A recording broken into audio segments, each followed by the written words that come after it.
We have Carla Rivera Nieto here, and she's going to do a presentation on the University of Guanajuato, Mexico. Thank you. Thank you, Daniel. Well, here we are, and I hope this presentation can give you more of insight of how we work here and what is to expect if you come to the University of Guanajuato as an exchange student. So let's begin. Where are we? Mexico is a very large country, and as you can see, we are right in the middle.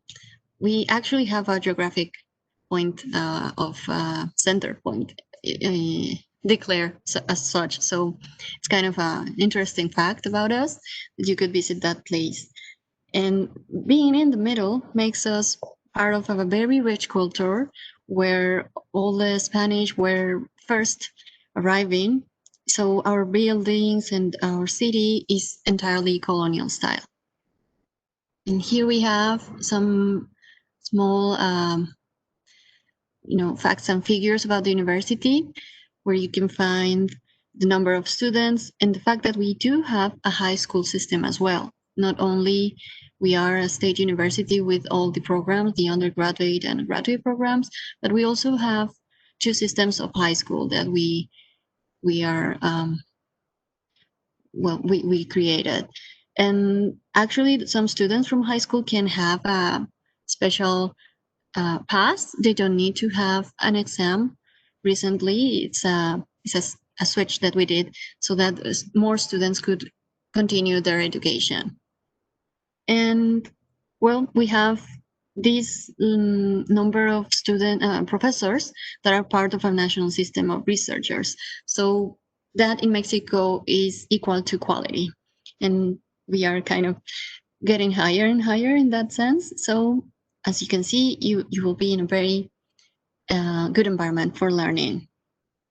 So we are spread out through the whole state, and there you can find one of us in here close to and Dolores and San Miguel de Allende. San Miguel de Allende is quite famous, I guess, also because it recently got into the UNESCO World Heritage Site, and it's very famous in the US, I guess, because most of the inhabitants there are also from the US. It's one of those places where some it's good for vacation, I guess, and also some of them live there for a longer time. Many, it's a very cultural place, full of art. So it's nice to visit someday.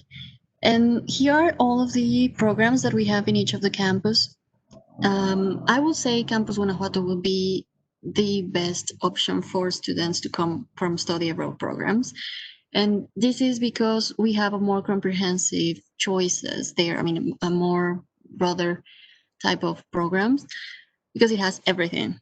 And if you go to the other different, well, you will find that they are very specific. And for example, Campus Leon is oriented mostly in the medical sciences, health sciences, and also it has a bit of cultural aspects in their programs. But I would say that all the physics, sciences, and the hard sciences are there, as well as the doctors, right? But for example, in Guanajuato, we have also a bit of it. We have the chemistry program, but it can also be with students from the law programs, from the economics department, engineering. So it has very wide options, right? Instead, the other campuses are very focused. For example, Campus Irapuato is really good for the tech students. So mechatronics, also the agro sciences, they're very, very oriented in that sense. And Celaya is a very good place for nursing. Also, it has the marketing, the other social science program, but I guess the part of the program that is also full with the fact that you can walk through the city and get to the class is easier in a small town like Guanajuato, and the other three cities are quite large. So there it is, and the next slide will let us know. This is a slide from the 2017 um, collaborations already signed, but here we are in Wisconsin in University of Wisconsin is right there. And it is a little sense of what we have. We already, I mean, we're growing, and probably we have more exchange programs already signed with an agreement. But for now, this will make you have a sense that you will be probably with students from the US while during your exchange program. Well, we also have this new idea that you could, being part of our international students or part of the partnerships, you get a tuition fee waived for this program. So this program is new. It's recent in the aspect of the students being international, but it has like 25 years already of history within our community and within also students from different areas from Mexico. And it's very, very interesting. I think once you decide that probably you don't want to stay for the full semester or even the full academic year, this is a very nice way to be in Guanajuato only for 8 to 10 weeks, but still receive all of the cultural immersion and of course do a project in Spanish perhaps, or since it's so small and so the such a short period of time, we also allow the students to write their essays for this symposium at the end in English, or sometimes other students do it in French, since there are some professors that also speak French here in our university. So it's really, I think, very nice for some students who don't want to, compromise with the idea of staying abroad for so long, but still having some time outside and realizing how it is to work or to study in another place. So we do have a partial stipend for room and board that you could earn. It's like a scholarship. It is automatically that you are considered to receive it if you apply. And we probably have only 15 to 20 scholarships, but we could try to see if you don't receive it fully another way. But usually most of the students have received it, and we only have short programs, short groups, only 20 students from the university in the aspect of international exchanges. However, this program is huge. It has so many students each year, so you will be with a team of students from other cities, perhaps other states, but also perhaps other countries who will not be coming through the international office like yourself, but they have more international friends, I guess. So it is a wonderful experience. You get to have also cultural activities. There are trips that we do, and we try to make it as complete as possible because it's really short. So you are and you receive some workshops in the cultural aspect as well. So these are some photos of our labs. Our labs. Some of them are very old, well, some other are also quite new, but still, I don't know. Maybe the science students would know. And it doesn't matter if the students don't have any background from any other time in research. This is probably the first attempt of some students to write an essay on any topic, and it is probably a good idea that they try it. I mean, that's why it is. That's why it is created. It also is for students in the master levels, but we adjust the students in each of the groups so that they have that kind of classmates and group team that is going to help them to have this essay. And it's actually a very nice experience once you once the students have finished their project and are going in the presentation of the projects, which is huge as well. With many students are there for a 1 day presentation, and it's really nice for them to try and present the project, because it's going to be for many of them, or if not all, the first time they do have a paper or a poster to show. So it doesn't matter if they aren't from the same level as researchers are, right? And here, well, these are other facilities that maybe they can visit if they wish, even if they are not part of the same program, or if they don't study something like this, because it's, I don't know, interesting. So there are very uh, recently inversion, or recently some investment that the university did, and there they are.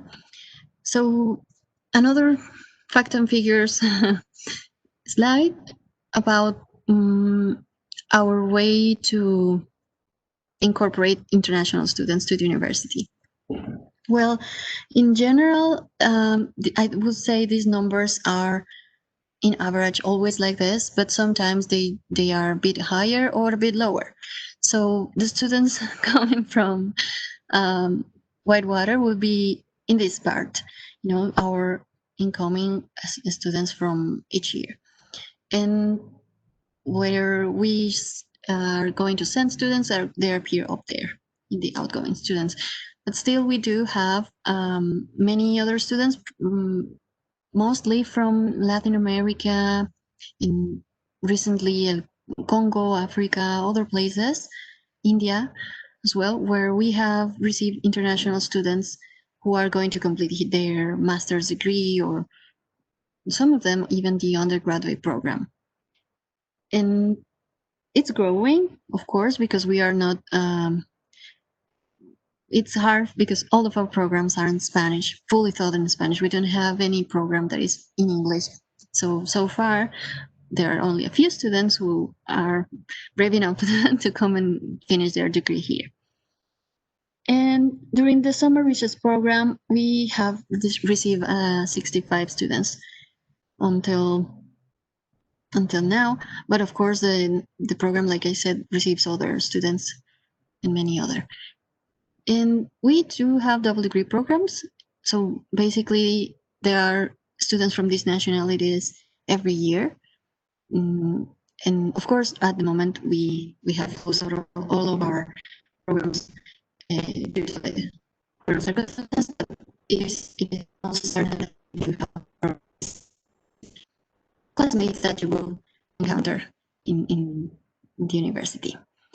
And one key factor of our way of collaborating is also that we don't only receive students from abroad. Our university is very popular among the national state universities, and we have created, not only us, but our university is part of a network in the national level that has many programs that allow students to have a scholarship and create a semester abroad, or semester within the national universities. So we are always receiving students from the same country, and that will be, I think, something that students will notice, because the number of students from Mexico is really large. Sometimes it's even higher than the international students. We are very popular, I guess. And that means that also in your time here in Guanajuato, you get to experience other cities through these people without the need of going to some other states and some other places where you might not be allowed to travel to. Some of our states in the country are under a certain level of difficulties, and also are part of a travel warning for the US, as it is not the Guanajuato state. So it is a way of learning of these places without moving there, and we actually have at least the places where you shouldn't travel, and you are not allowed to travel, but still these people will let you know their culture, their traditions, and you get to know them in person. Well, this slide that is very colorful, and it is our ballet folklorico of the University of Guanajuato. In this slide, they are presenting in Mexico City in the Bellas Artes Palace, or very well-known place where any artistic group will consider themselves of higher level if they already are presenting there. And the fact is that our ballet group is known internationally, and I will say this is a must if you are here while you are studying abroad. You definitely have to have at least one time to experience this ballet. They put a lot of effort in it. It's not only about the dance. Of course, there is a lot of work with history, the culture. They do a lot of research to create each of these dances. So it is a must, and no one should miss it once they are here. Okay. Of course, another thing, being in the University of Guanajuato is not only studying all the time. We also have a very powerful cultural program, and here is the orchestra, for example, inside of Teatro Juárez. Another must. Students should be having a special price for their concerts on Fridays, and it's really nothing. It's like 50 pesos. So if you make the if you do the math, it's really cheap, and it's something you can adjust to your schedule because it's on Fridays. Definitely worth it. Well, here I have some slides that are for students who probably start because it's only related to the faculty profile and how it is that we are in a very high quality level in terms of research. So I'm going to just go through it, especially in the area that is more interesting about Mexico, perhaps, the demography and sociology and all of the other social sciences, but I'll probably skip the areas that are very hard sciences, or maybe just say it in a very short way so that we don't take long in these slides. But these are the number of scholars or faculty that are specialized in each of these branches. So 21 of them are experts in these areas. And of course, these are mainly related to our cities, to our intangible heritage, arts, and perhaps very interesting for students from the US who wish to learn about Mexico and the culture. There are many studies in social aspects, and even they treat their topics such as religion, and especially the aspects of democracy, Catholicism, state and civil society, all of these social aspects of our culture. In the economic sciences, well, we have 22 professors that treat all of these aspects that are important as well, in the fact that we are a site that will have a lot of additional commerce,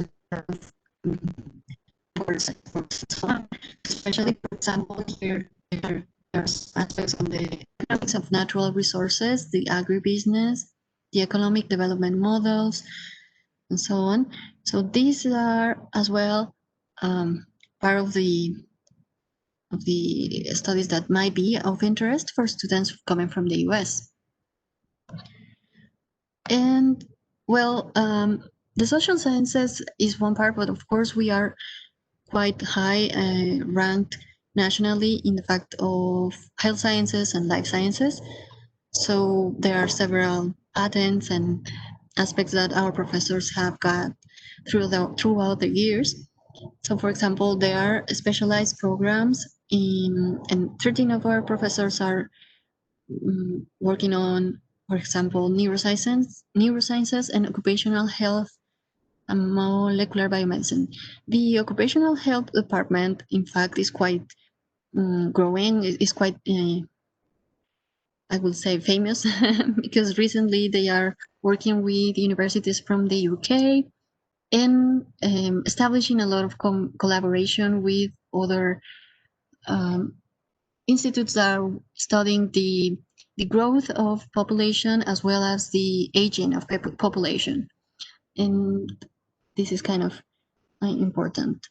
Then the life sciences projects that we have, it has 36 professors.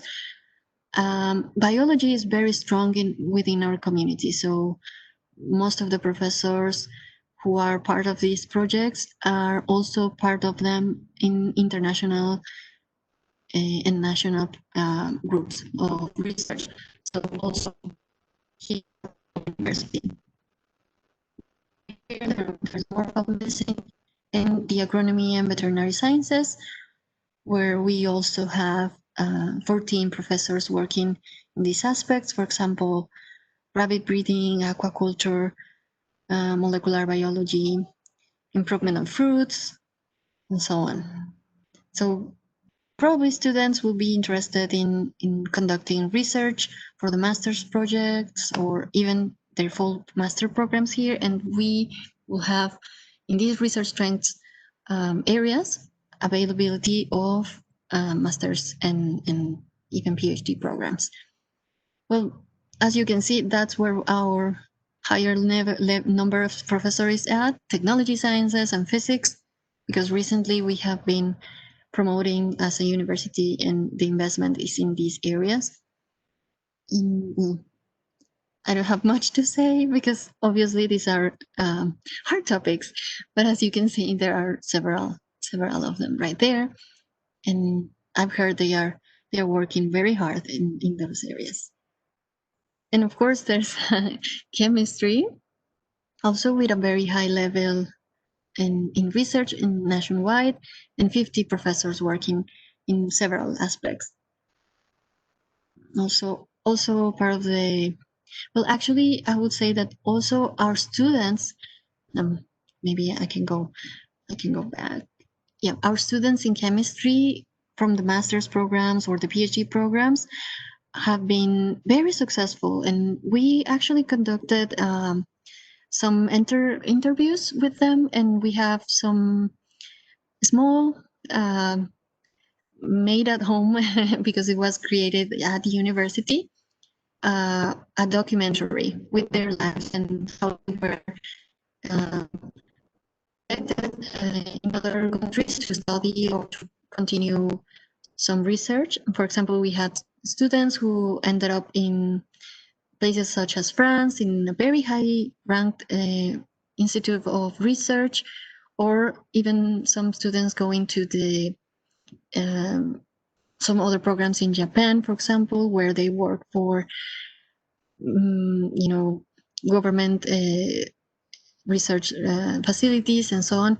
Even some of them, for example, in the physics aspect, some of them are working with the equivalent for NASA. It's called JAXA in Japan. So all of our efforts to allow our students to learn languages and to be internationally involved have created some good fruits, and some of our students are out there being working in the several field that they were studying. So I guess it will be all. This is the short version of our presentation, but I don't know if we have more time, we could go further because I have more slides that I could share. But I don't know if we have any other questions or maybe a time to talk about of another aspects that you want to tell students. Sure. And Carla, you do have some time, so I think you can continue. But I do have a couple questions for you. Um, do you have many courses they're taught in English? Only right. Well, we do have some of them because some professors have decided to create some of their courses in English. And the only issue we have with this is that we can't really know which will be available until the time they are in the enrollment week. Okay. So we can quite advertise them, and they're spread out of through the faculties. So it's going to be, for example, in the social sciences or the economic department, they do have classes in English, and probably they are all in something that we call electives, or it's not the Mhm. fact that we all of the students will be there, but it's just elective. So that's the tricky part, that we need certain quorum, certain number of students enrolled, and that's why we can't really advertise them. It might be the case that some of them are not full, but yeah, they're available and So, possible. another question, would they need some sort of Spanish proficiency score or exam to be accepted? Yes, we have different kinds of exchange. So we do accept students without any level of Spanish. Of course, they will be accepted to the Spanish for Foreigner programs. That was another. We have as yeah, and it's possible you can as a student you can have an exchange entirely for language, and it's good as long as your university allows that, of course. And we welcome this type of students, of course. But if you are going, I mean, if a student is coming for the entirely in Spanish courses, the regular subjects of the undergrad, they will need at least B1. But we don't really request an exam. You can write a letter at the university, at the international office, stating that the student has level, or if possible, their Spanish professor could do it. And I mean, we are very flexible. We as well, I can share that later. We have a program that is called hybrid, that the students would be allowed to take courses in the Spanish for Foreigners program, but also during some of them, they can, I mean, some part of the schedule should be in the regular undergrad programs. So that means that they have 5 classes to take, and 3 of them could be only grammar and, to improve their level. And the other could be in the first level, for example, the introduction to culture of Mexico or something like that, so that they will feel confident enough to fulfill the requirements and of course pass the final. But still they will be entirely immersed in a course that is fully taught in Spanish. Okay. Well, we do have a very robust Spanish language department here. So our students are looking for opportunities to study courses in Spanish. And they tend to always kind of gravitate towards Spain, but look at how beautiful your city is, and it's so close, and the weather's perfect. Um, and your presentation is wonderful, so I think you could definitely get students to go there.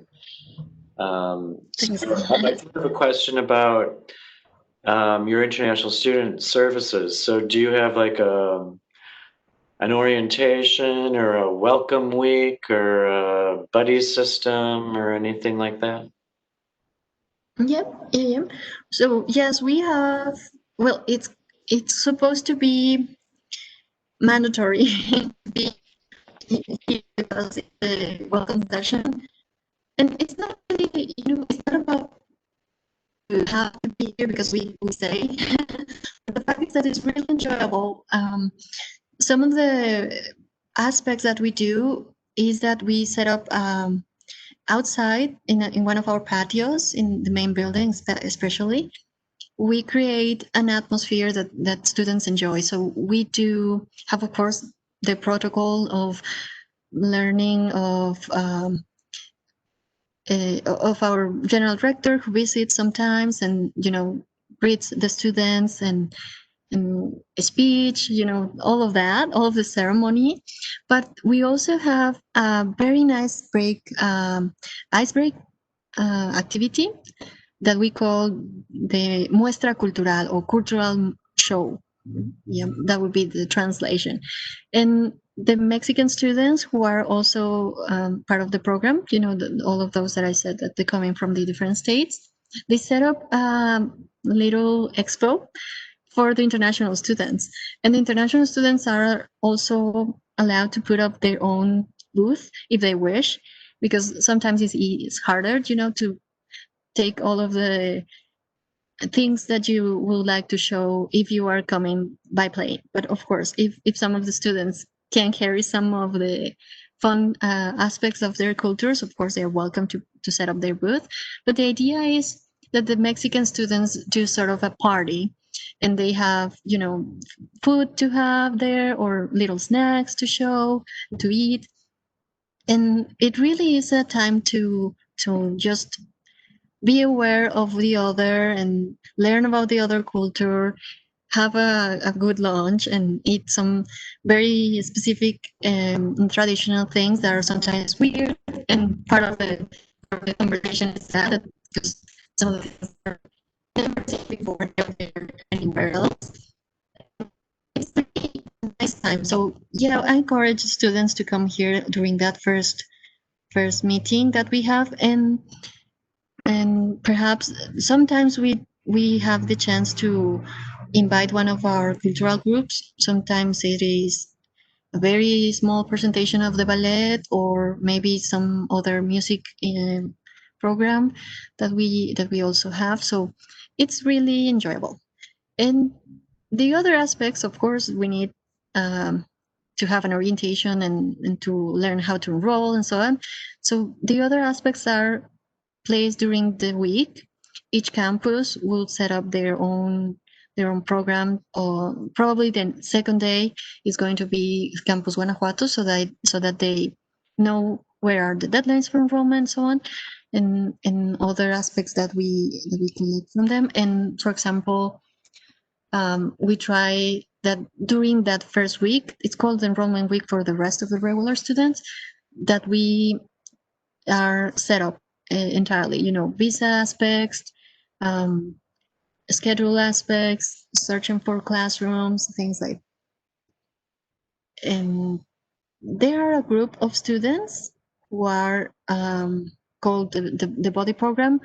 Recently, of course, this year we didn't have any students here, so we don't have a program at the moment. But there are several students who actually were sometimes uh, alumni, international alumni, because they already studied abroad, or in fact, there are students who are willing to study abroad later on. So that's the kind of students that will help with adjustment, with things like and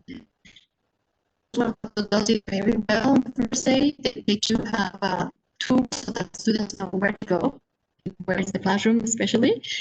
Um, Even when that happens, sometimes some student might arrive later, so we have the option that the body program will help them with that. And sometimes the body student could be allowed to drive with us to the airport, because we do have this service that we pick up the students at the airport. It's really a short drive. It's just 25 minutes from Guanajuato to our international airport in the closest one.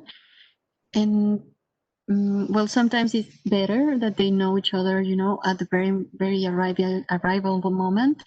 And if not, we as staff, all of us in the office, will be uh, selecting some of the schedules so that we, at least one of us or our interns, are there for the students once they have landed.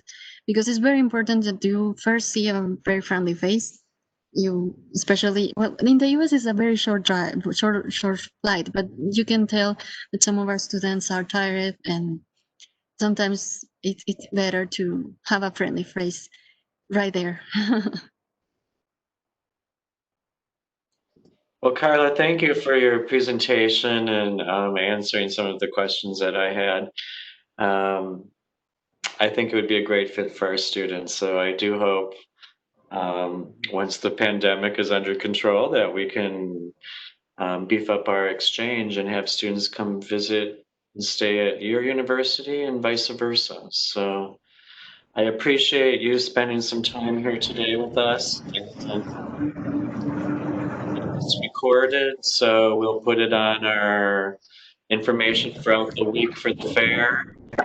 And stay in touch, and I hope we can get things going. So thanks again for your presentation. I really appreciate it. Thank you so much for the invite. And of course, we are waiting for many, many questions from your students and ready to be in the following fall semester of 2021 to receiving them because we currently, as you said, we can't. Yeah, exactly. So we'll get on that. So thanks again for being a participant here at the Global Experience Fair. And thanks again for your participation. You have a great day. You too. Thank you so much. Bye, Thanks. Carla. Thank you. Bye.